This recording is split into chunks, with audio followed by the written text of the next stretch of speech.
এরে যুবক ভাই, ওই যে গোলাম চলতেছে, জমিদার গোলাম কিনিয়া বাজারের দিকে রওনা হয়। আজান শুনছে, গোলাম জায়গায় ব্রেক হয়ে গেছে। এবার ডাক দিয়া কও, ও জমিদার, যদি একটু সময় দিতেন, অনুমতি প্রদান করতেন, আমি আমার আসল মালিকের কুদরতি কদমে একটু সেজদা দিয়ে আসতাম। জোরে কন সুবহানাল্লাহ। বললে কি সওয়াব হয় না গুনাহ হয়? সওয়াবের দরকার কি আছে না নাই? সবার দরকার, এটা দরকার আছে মুরব্বীদের, কিন্তু যুবকদের তো দরকার নাই। যুবকদের দরকার। আল্লাহ আপনি কবুল করেন। দেখি কার কার দরকার আছে সওয়াবের দরকার। নারায়ে তাকবীর। আল্লাহ আপনি কবুল করেন। ভাইরা আমার, সুবহানাল্লাহ বলতে দেরি, আসমান আর জমিনের মাঝামাঝি ফাঁকা জায়গাটা আল্লাহ নেক দিয়ে ভরপুর করে দিতে দেরি না। সুবহানাল্লাহ বলতে দেরি। আমরা তো এমন দামি নবীর উম্মত, আলহামদুলিল্লাহ, এমন দামি একটা নবীর উম্মত আপনাকে আমাকে বানাইলেন, যেই নবীর উম্মত হওয়ার কারণে আল্লাহ তাআলা নবীর খাতিলে একবার সুবহানাল্লাহ বলবেন, সাথে সাথে আল্লাহ জান্নাতের মধ্যে একটা গাছ দান করে দিবে। তাও বিশাল বড় ফলের গাছ। কত বড়? দ্রুতগামী ঘোড়া নিয়া দৌড়াইতে দৌড়াইতে 500 বছর পর্যন্ত যদি দৌড়ানো হয়, ঘোড়া অস্থির, সময় শেষ, মাগার সুবহানাল্লাহর বিনিময়ে যেই গাছ আল্লাহ দিবেন, ওই গাছের ছায়া দৌড়াইয়া শেষ করা যাবে না। সুবহান। ভাইরা আমার, গোলাম ডাক দিয়া কয়, ও জমিদার, সময় যদি দিতেন, অনুমতি প্রদান করতেন, আমি আমার আসল মালিকের কুদরতি কদমে একটু সেজদা দিয়ে আসতাম। কপাল পরা জমিদার ডাক দিয়া কয়, গোলাম রে, আসল মালিক আবার কে তা তো চিনলাম না। কন্যা নাউজুবিল্লাহ। গোলাম ডাক দিয়া কয়, জমিদার, আরে আসল মালিকের জমিনে থাইকা আসল মালিক চিনতে পারেন না? আমার মনে হয় আপনার মতো বেঈমান, আপনার মতো কপাল পরা আল্লাহর জমিনে দ্বিতীয় আর কেউ হতে পারে না, ঠিক কিনা? এবার ডাক দিয়া কয়, জমিদার, আসল মালিকের পরিচয়টা নেন। আসল মালিক হইলেন তিনি, আসমান জমিন বানাইলেন যিনি, চন্দ্র সূর্য বানাইলেন যিনি, এবং আমার মতো গোলাম আর আপনার মতো জমিদারকে বানাইলেন যিনি, তিনি হইলেন আসল মালিক, আমার আল্লাহ। জমিদার ডাক দিয়া বলে, গোলাম যাও, সময় দিলাম, অনুমতি প্রদান করলাম, তবে সময় বেশি নষ্ট করো না। এরে মানিকগঞ্জ জেলার মুসলমান, আমি জানতে চাই, যে মালিক এত সুন্দর সময় নামক নেয়ামত দান করলেন, হায়াতের জিন্দেগির এই মূল্যবান সময় দান করলেন যিনি, তিনি কে? ওই মালিক আল্লাহ দেওয়া সময়টা কেউ যদি আল্লাহর গোলামিতে ব্যয় করে, যেমন আজান শুনছে, কেউ নামাজে চলে গেল, কেউ বা মন থেকে আল্লাহর কোরআন তেলাওয়াত করার জন্য বসে গেল, কেউ বা ওয়াজ মাহফিল শোনার জন্য উলামা ইকরামদের মজলিসে বসে গেল, বলেন তো মুমিনের এই সময়টা কি নষ্ট হয়? না না, নষ্ট হয় না, নষ্ট হয় না। বরঞ্চ মুমিনের এই সময়টা যত মিনিট যায়, যত সেকেন্ড যায়, মুমিন ততই জান্নাতের দিকে আগায়া যায়। সুবহানাল্লাহ। কিন্তু কপাল পোড়া কেন বলল? ও তো দুনিয়াদার, ওর অন্তরে তো দুনিয়ার মহাব্বত, আখিরাতের মহাব্বত নাই। কথা কোন ঠিক কিনা? এবার গোলাম মসজিদে চলে গেল, নামাজ আদায় করলো, মাগরিবের পরে সুন্নত আদায় করে সবাই এক এক করে বের হয়, কিন্তু গোলাম আর বের হয় না। গোলাম নফল নামাজের নিয়ত করে দাঁড়ায় যায়। সুবহানাল্লাহ। এবার 2 রাকাত করে নফল নামাজ তৃপ্তি সহকারে আদায় করলেন। কপাল পরা জমিদার দাঁড়ায় রইছে। এবার ডাক দিয়ে কয়, কিরে গোলাম, সবাই তোর পরে ঢুকলো, আগে বের হয়ে গেল, অথচ তুই আমার সবার আগে ঢুকলি, তুই পরে বের হইলি। গোলাম রে, বল না, তোরে কে বাধা দিল? কে, কার এত বড় সাহস আমার মতো জমিদারের গোলামকে বাধা দেওয়ার সাহস কে পেল? বল বল বল। গোলাম ডাক দিয়ে কয়, জমিদার এত নাচানাচি কইরো না, কারণ তোমার মতো জমিদারকে যে মালিক তার ঘর মসজিদ পর্যন্ত যাওয়ার তৌফিক দান করে না, আমার মতো গোলামকে তার ভালোবাসার জালে আটকাইয়া তার ঘর মসজিদ থেকে বের হইতে দেয় না। উলামা ইকরামদের মসজিদ যে দামি মজলিস, এটা কেমন দামি মজলিস! এই দামি মজলিসে যে আসবে, যে বসবে, সেই দামি হয়ে যাবে। সুবহানাল্লাহ। কিন্তু দামি মজলিসে সকলেই আসতে পারে না। আসলেও আবার তাকায় দেখবেন সকলেই বসতে পারে না। বসলেও আবার তাকায় দেখবেন আখিরি মোনাজাত পর্যন্ত সকলেই থাকতে পারে না। আমি জানতে চাই আপনাদের এলাকায় মুসলমানের সংখ্যা কি এই না আরো কিছু আছে? আরো 10-12 জন হবে নাকি? তার চাইতেও বেশি। কত বেশি? কত বেশি হুজুর? অনেক বেশি, অনেক বেশি। যদি প্রশ্ন করি ভাই সবাই তো চলে আসছে, জবাব হবে না হুজুর এখনো অনেক বাকি, অনেক বাকি। কি বুঝলেন বাবা? টাকা থাকলেই সোনার মক্কা মদিনায় যাওয়া যায় না, শক্তি থাকলেই আল্লাহর ঘর মসজিদে যাওয়া যায় না। ঠিক কোরআনের মাহফিলের পাশে ঘর থাকা সত্ত্বেও কোরআনের মাহফিল আসা যায় না। এটা মালিকের পক্ষ থেকে কবুল হওয়ার ব্যাপার, কথা বলেন ঠিক কিনা?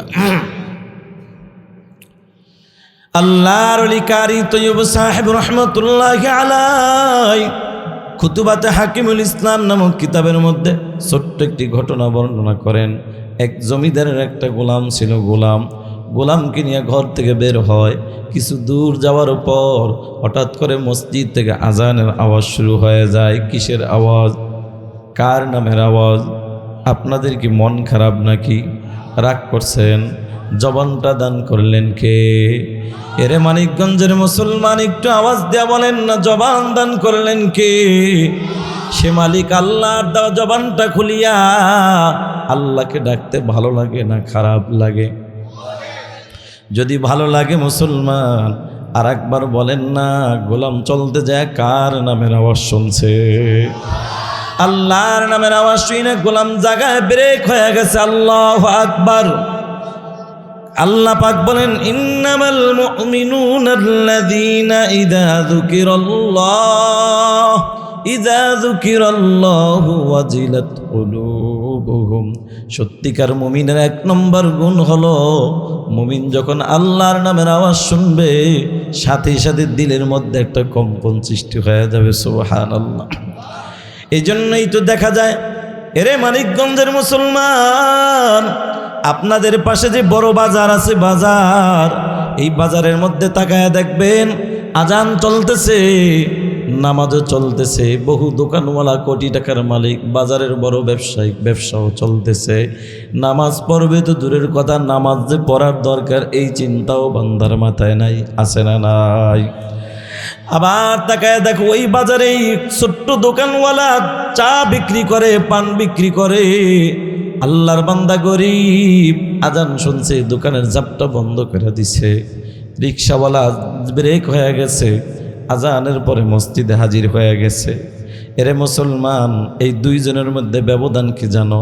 ওই যে বড় লোক টাকাওয়ালা যাইতে পারে না, তাকে যদি প্রশ্ন করা হয় ও টাকাওয়ালা ভাই কেমন আছো, কোটি কোটি টাকার মালিক হওয়ার পরও জবান থেকে আলহামদুলিল্লাহ শব্দটাও কখনো বের হয় না। হুজুর ভালো নাই, ভালো নাই। আরে কপাল পরা ভালো থাকবি কিভাবে? ভালো রাখার মালিক তো আমার আল্লাহ। আবার ওই যে কৃষক কৃষি কাজ বন্ধ করে মসজিদে চলে গেল, রিক্সাওয়ালা চলে গেল, দোকানওয়ালা চলে গেল, চা বিক্রি কর বন্ধ করিয়া। নামাজের পরে ইমাম সাহেব যদি ডাক দিয়ে ও গরিব কেমন আছো? গরিব আল্লাহর বান্দা সারাদিন রিক্সা চালায়া এই কালো চেহারাটা রৌদ্রের তাপে কালো হয়ে গেছে। কৃষক কৃষি কাজ করে করে চেহারাটা কালো হয়ে গেছে। এই কালো চেহারার মধ্যে মুস্কি একটা হাসি দিয়া বলে হুজুর আলহামদুলিল্লাহ। তা কিয়ামত গর্বগুয়াম জি কালাম সদে কিয়ামত বগজর দিনা তমাম শুকর নিয়ামত নিয়ামত তাফজু কুনাদ ফুরে নিয়ামত আজকাফত বিরু কুনাদ। শুকর আদায় করলে খুশি হন কে? বেজার হন কে? শয়তান। বেজার হয় কে? মুমিনের কাজ শয়তানকে সবসময় বেজার করা, আল্লাহকে সবসময় খুশি করা, এটা মুমিনের কাজ। এজন্যই তো আল্লাহ তাআলা সূরা আনফালের মধ্যে বলেন, ইন্নামাল মুমিনুনা আল্লাযীনা ইযা যুকিরাল্লাহু ওয়াজিলাত কুলুবুহুম। সত্যিকার মুমিনের এক নম্বর গুণ হলো, মুমিন যখন আল্লাহর নামের আওয়াজ শুনবে সাথে সাথে দিলের মধ্যে কম্পন সৃষ্টি হয়ে যাবে। এর বাস্তব প্রমাণ হলো, এর যুবক ভাই, ওই যে গোলাম চলতেছে, জমিদার গোলাম কিনিয়া বাজারের দিকে রওনা হয়, আজান শুনছে, গোলাম জায়গায় ব্রেক হয়ে গেছে, এবার ডাক দিয়া কও, ও জমিদার, যদি একটু সময় দিতেন, অনুমতি প্রদান করতেন, আমি আমার আসল মালিকের কুদরতি কদমে একটু সেজদা দিয়ে আসতাম। জোরে কন সুবহানাল্লাহ। বললে কি সওয়াব হয় না গুনাহ হয়? সওয়াবের দরকার কি আছে না নাই? সবার দরকার, এটা দরকার আছে মুরব্বীদের, কিন্তু যুবকদের তো দরকার নাই। যুবকদের দরকার। আল্লাহ আপনি কবুল করেন। দেখি কার কার দরকার আছে সওয়াবের দরকার। নারায়ে তাকবীর। আল্লাহ আপনি কবুল করেন। ভাইরা আমার, সুবহানাল্লাহ বলতে দেরি, আসমান আর জমিনের মাঝামাঝি ফাঁকা জায়গাটা আল্লাহ নেক দিয়ে ভরপুর করে দিতে দেরি না। সুবহানাল্লাহ বলতে দেরি। আমরা তো এমন দামি নবীর উম্মত, আলহামদুলিল্লাহ, এমন দামি একটা নবীর উম্মত আপনাকে আমাকে বানাইলেন, যেই নবীর উম্মত হওয়ার কারণে আল্লাহ তাআলা নবীর খাতিলে একবার সুবহানাল্লাহ বলবেন, সাথে সাথে আল্লাহ জান্নাতের মধ্যে একটা গাছ দান করে দিবে। তাও বিশাল বড় ফলের গাছ। কত বড়?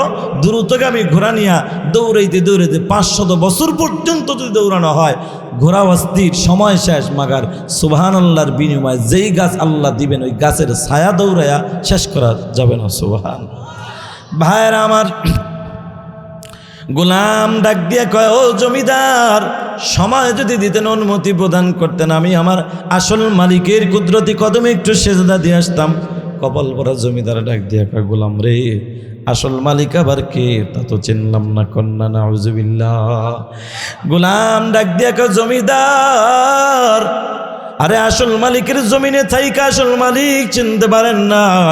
আমার মনে হয় আপনার মতো বেঈমান, আপনার মতো কপাল পোড়া আল্লাহর জমিনে দ্বিতীয় আর কেউ হতে পারে না, ঠিক কিনা?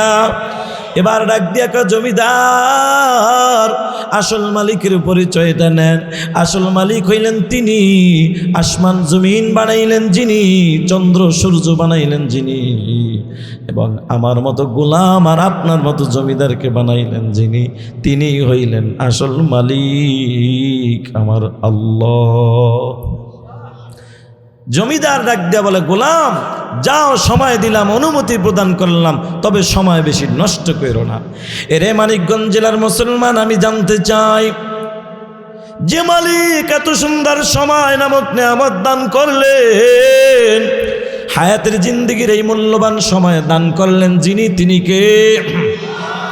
ওই মালিক আল্লাহ দেওয়া সময়টা কেউ যদি আল্লাহর গোলামিতে ব্যয় করে, যেমন আজান শুনছে, কেউ নামাজে চলে গেল, কেউ বা মন থেকে আল্লাহর কোরআন তেলাওয়াত করার জন্য বসে গেল, কেউ বা ওয়াজ মাহফিল শোনার জন্য ওলামা ইকরামদের মজলিসে বসে গেল, বলেন তো মুমিনের এই সময়টা কি নষ্ট হয়?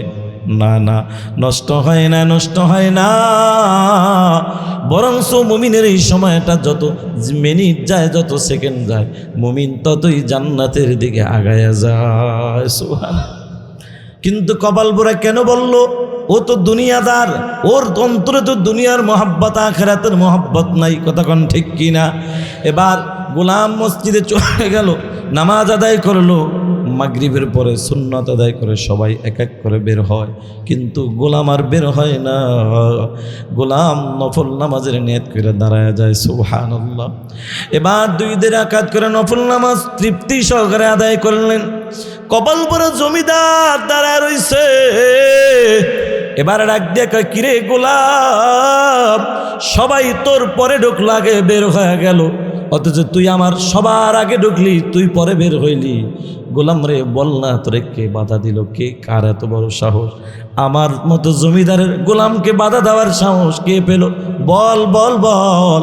গোলাম ডাক দিয়ে কয়, জমিদার এত নাচানাচি কইরো না, কারণ তোমার মতো জমিদারকে যে মালিক তার ঘর মসজিদ পর্যন্ত যাওয়ার তৌফিক দান করে না, আমার মতো গোলামকে তার ভালোবাসার জালে আটকাইয়া তার ঘর মসজিদ থেকে বের হইতে দেয় না। তাহলে বাবাজি বুঝাইলাম এই দামি মজলিস আসার তৌফিক দান করলেন যিনি, তিনি কে? সে আল্লাহর দরবারে আমরা কালিমাতুশ শুকর আদায় করি, আবার বলি আলহামদুলিল্লাহ।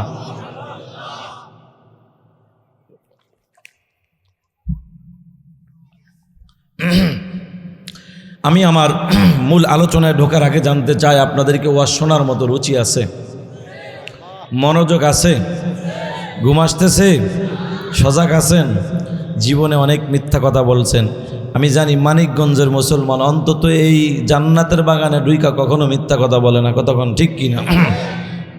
আজকে আমার সাথে ওয়াদা দিতে হবে, একটা সত্য কথা বলা যাবে তো ইনশাআল্লাহ? তা সত্যি করে বলেন তো, সবাই কি সজাগ আছেন? এই সবাই সজাগ? দেখি তো ঘুমাইছেন কে কে, হাত জাগান। কি ওই যে এখন হাত জাগায় রয়েছে। ওরে বাবা, মানিকগঞ্জের মুসলমানের পাওয়ার আছে শুনছি, যে এত পাওয়ার এটা আগে জানতাম না। ঘুমের মাঝে হাত জায়গায় বসে থাকে।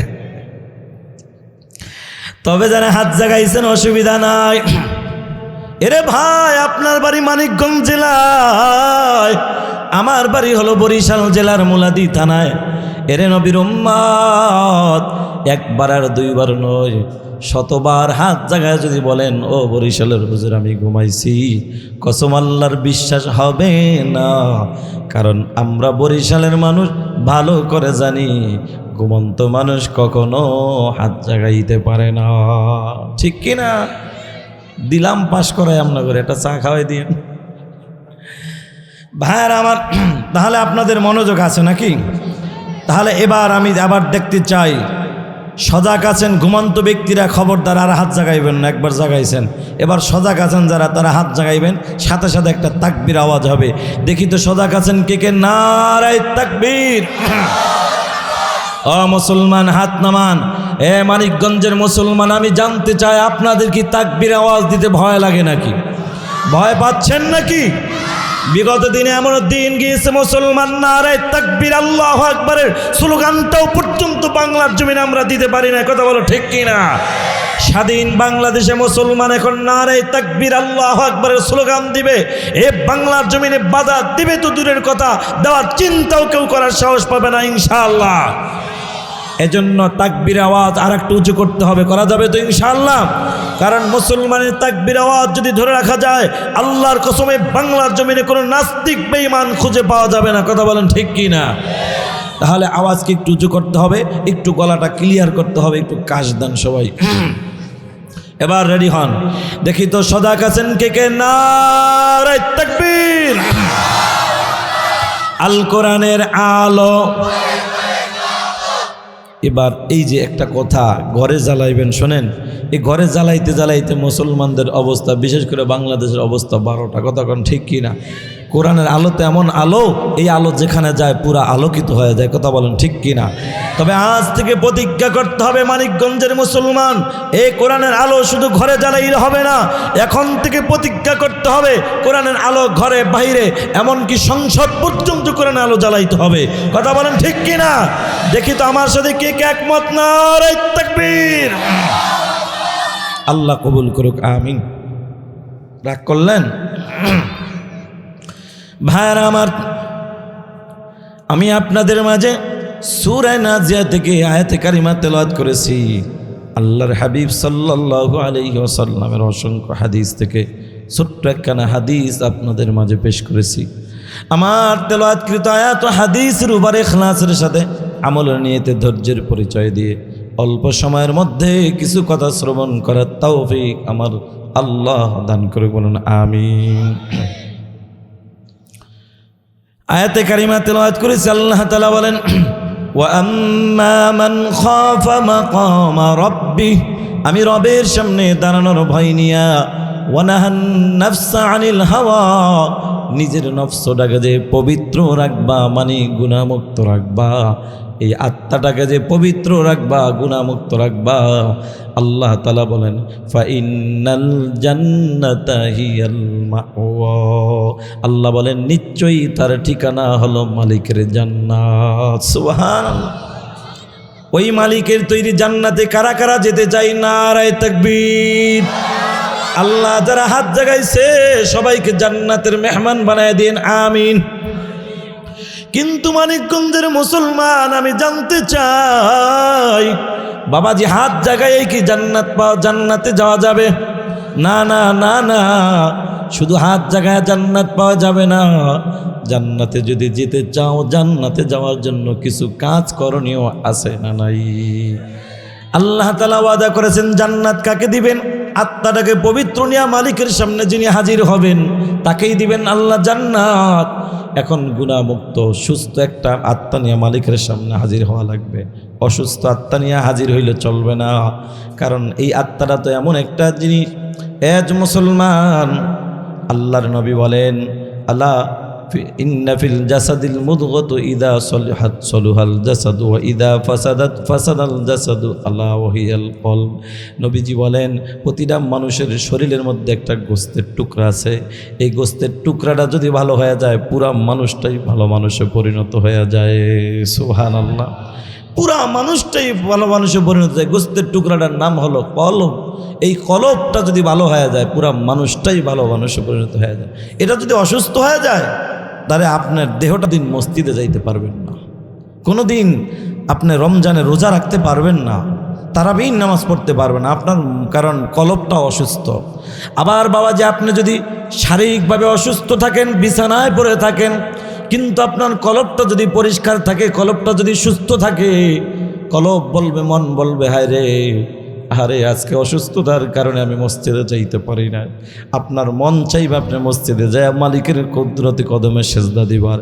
তখন আল্লাহ তাআলা বলবে বান্দারে, তুই সুস্থ হওয়ার আগে একটা দিন তুই নামাজ কামাই দাস নাই, জামাতের সাথে নামাজ পড়েছিস, আজকে তোর মন এখনো চায়, অসুস্থ তো তুই হস না, আমি আল্লাহ তোর বানাইছি, যা যা তোর মনের দিকে তাকাইয়া, কলবের দিকে তাকাইয়া আমি আল্লাহ জামাতে নামাজের সব আমি আল্লাহ তোরে দিয়া দিলাম। বন্ধুরা আমার, এক আল্লাহর বান্দা অসুস্থ হইয়া হাকিমের কাছে গিয়েছিলেন, চিকিৎসকের কাছে। চিকিৎসক তাকে দেখে পরীক্ষা করে দেখলেন তার ভিতরে তার যতটুকু অভিজ্ঞতা আছে, এই অভিজ্ঞতার আলোকে তিনি দেখেছেন তার চিকিৎসা তার কাছে নাই। এখন চিকিৎসক মনে মনে ভাবলেন, যদি আমি বলি তোমার চিকিৎসা, তোমার ঔষধ আমার কাছে নাই, তাহলে মন ছোট হয়ে যাবে এবং তার মনটা আমার উপর এতটাই, মানে সে মন থেকে আমাকে একটু কুনজরে দেখবে, অন্য কুধারণা আসবে যে ডাক্তার অভিজ্ঞ ডাক্তার না, দরকার নাই।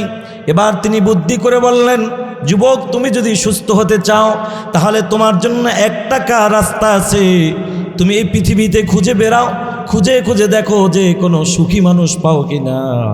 যদি সুখী মানুষ পাও তাহলে ওই সুখী মানুষের একটা জামা আইনা দিবা, ওই জামাটা দিয়ে তোমার ট্রিটমেন্ট করা হবে, চিকিৎসা করা হবে, তুমি সুস্থ হয়ে যাইবা। আল্লাহর বান্দা সুস্থ হওয়ার জন্য পুরা গ্রামে ঘুরে ঘুরে, যার দেখেন টাকা আছে, বাড়ি আছে, গাড়ি আছে, আল্লাহর বান্দা মনে করলেন এই লোকটাই মনে হয় সুস্থ আছে, মানে এই লোকটাই বুঝি সুখী লোক। দাঁড়া সালাম দিয়া বলে, ভাই আপনি কি সুখী না দুঃখী? বলে কেন? যদি সুখী হন আপনার একটা জামা আমার চিকিৎসার জন্য লাগবে, আর যদি দুঃখী হন তাহলে লাগবে না। এবার আল্লাহর বান্দা তাকে সময় দিয়া জীবন কাহিনী শুনাইলেন। জীবন কাহিনী শোনার পরে, ইতিহাস শোনার পরে এবার অসুস্থ লোকটা দেখলেন, না না, আমি যাকে দেখে সুস্থ মনে করেছিলাম, সুখী মনে করেছিলাম, না না, হায়াতের জিন্দেগির মধ্যে সুখ তো আছে, তবে সুখের মাঝে অনেক দুঃখ পাওয়া যায় না ভাই, আপনার জামা আমার কাজে লাগবে না। এবার আল্লাহর বান্দা পুরা গ্রাম ঘুরলেন, অন্য গ্রামে গেলেন, একই অবস্থা, যে একটা মানুষও 100% সুখী কোনো মানুষ পান নাই, কারো না কারো কিছু না কিছু দুঃখ আছে, বেদনা আছে। এখন আল্লাহর বান্দা তিনি হতাশ হয়ে আশা ছাইরা দিয়া কি করলেন, একটা জঙ্গলের মধ্যে যায় দাঁড়ায় রইলেন, মনটা খারাপ। এবার দাঁড়ায় দাঁড়ায় চিন্তা করেন, মালিক রে, আমি খুঁজা সুখী লোক পাইলাম না, জামাও পাইলাম না, আর আমার চিকিৎসাও মনে হয় করা হবে না। মনটা খারাপ, কিন্তু হঠাৎ করে তাকায়া দেখে ওই জঙ্গল থেকে এক কাঠুরিয়া কাঠ কাইটা মাথার মধ্যে কাঠের বস্তা নিয়ে, লাকড়ির বস্তা নিয়ে বের হইতেছে। এখন আল্লাহর বান্দা চিন্তা করে, এই কাঠুরিয়াকে যদি আমি প্রশ্ন করি সুখী না দুঃখী, আরে ওরে প্রশ্ন করার আর কি আছে? তার মানে তার চোখেই খায় নাই, চোখে খাইলে তো মুখে খাবে, চোখেই খায় নাই।